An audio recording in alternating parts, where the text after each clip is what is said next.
Саламатсыздар ма? Бүгін біз тез дайындалатын қытырлақ жуа дайындайтын боламыз. Көреміз. Екі жуамызды аршып дайындап аламыз. Мына жағында кеспейміз. Бірінші сыртын ашып аламыз. Ақырындап, аккуратно.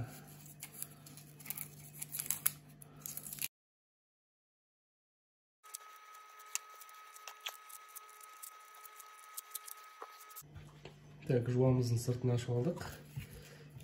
Енді анау жуаның басын өте қатты ойып емес, осылай жұқалатып қана аламыз, бүйтіп. Осылай. Және артын кішкене кесіп тастаймыз, осылай. Кішкене жұқалатып қана басын алып тастаймыз. Және артын.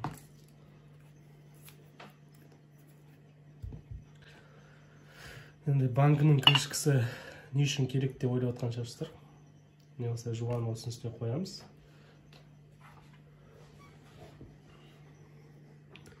Және осылай бөлеміз. Крышкаға тірелгенше кесеміз.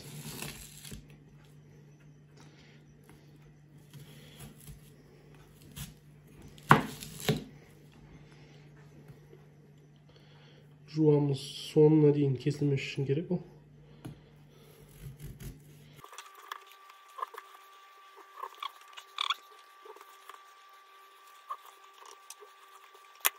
Екінші жуаммен де осылай.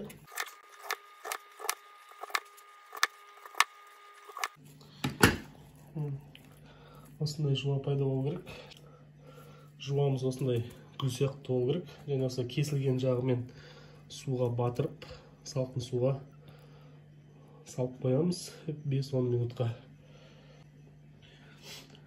Салқын суға біз осы жуаның ащылығы, қышқылдығы кету үшін саламыз.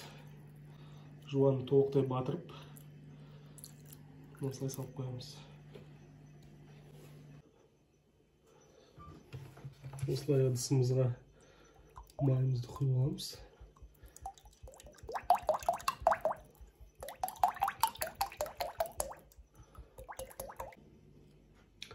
Енді біз екі жұмыртқаны алып,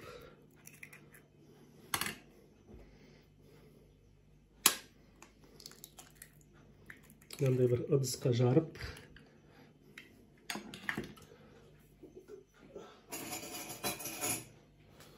жақсылап араластырамыз.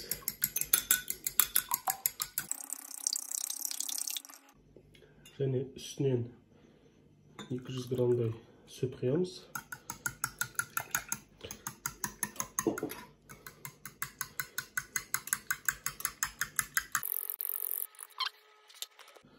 Енді ыдысымызға аздап ұн салып,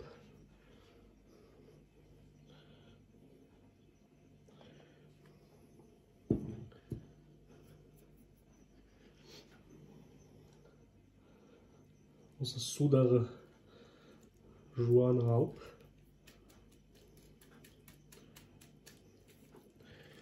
ұнға саламыз.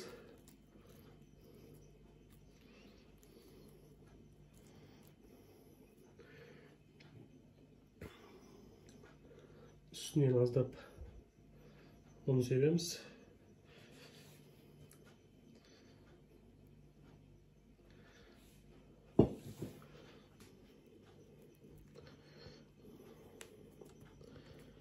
Осы ұнға жақсылап батырып,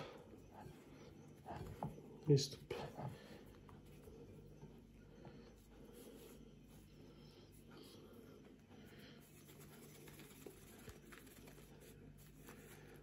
Қайттан ұннан осылай сілкіп алып,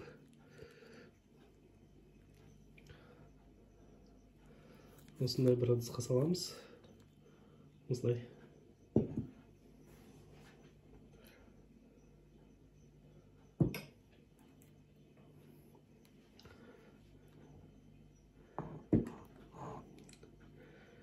Осы ыдысымызға салып, кішкене былай араларын ашып қолмен көмектесіп жүреміз.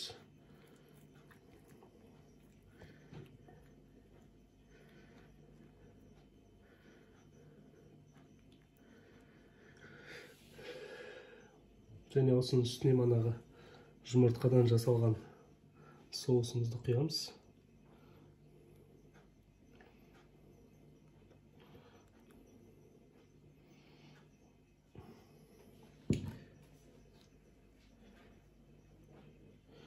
Осы соусқа жақсылап батырып,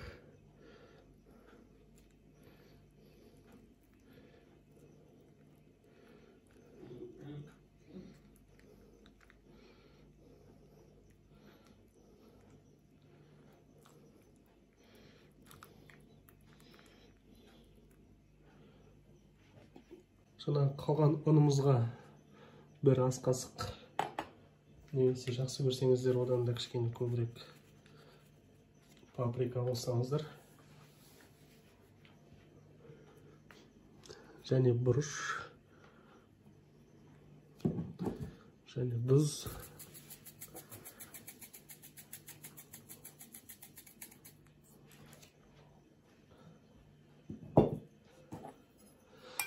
Осыны жақсылап араластырамыз. Жуамызды осы ұнға саламыз. Так.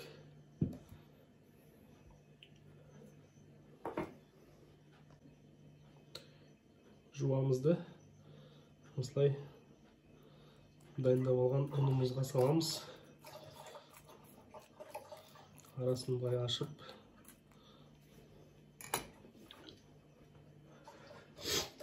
және осылай қасықпен енді үстіне осы ұнның бәрін дұрыстап жағамыз. Бұлай арасын ашып бір-бірлеп.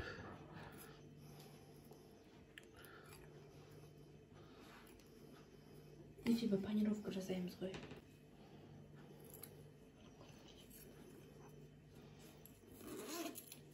Тамақтанатын орындарда луковица деген бар ғой. Луковица мен қайтаспесем. Луковые кольца дейді. Луковые кольца, я. Вот сол ғой осы.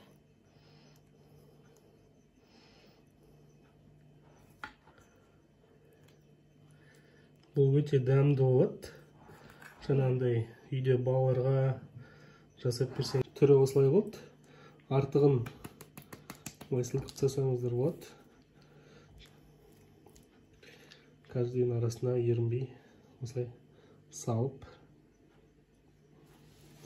Енді осы дайын болған немізді, жуамызды қуырамыз апарып, жақсылап. Так, жуамыз дайын, енді майға сіңіріп.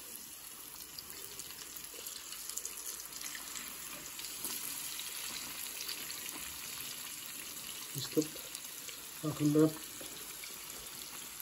қуырамыз. Olmandır ақындап.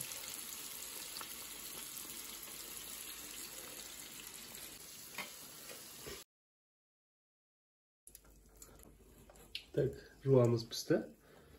Кішкене майын сорғытып, түрмандай болып.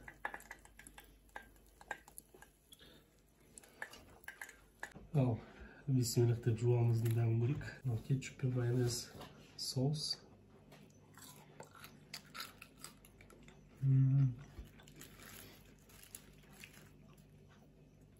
Тема. Фастфуд тез дайындалатын сатып алғанша осыны үйде жасап көріңіздер.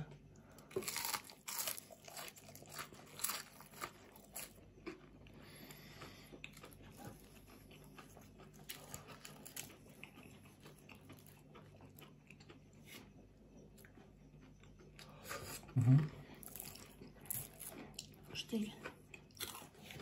Кәдімгі луковые кольца бар ғой. Ондай ғой. Иә? Күшті екен.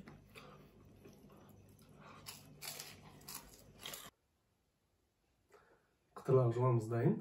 Міндетті түрде үйде жасап көріңіздер. Каналға қосылып лайк басып, комментарий жазамыз. Сау болыңыздар.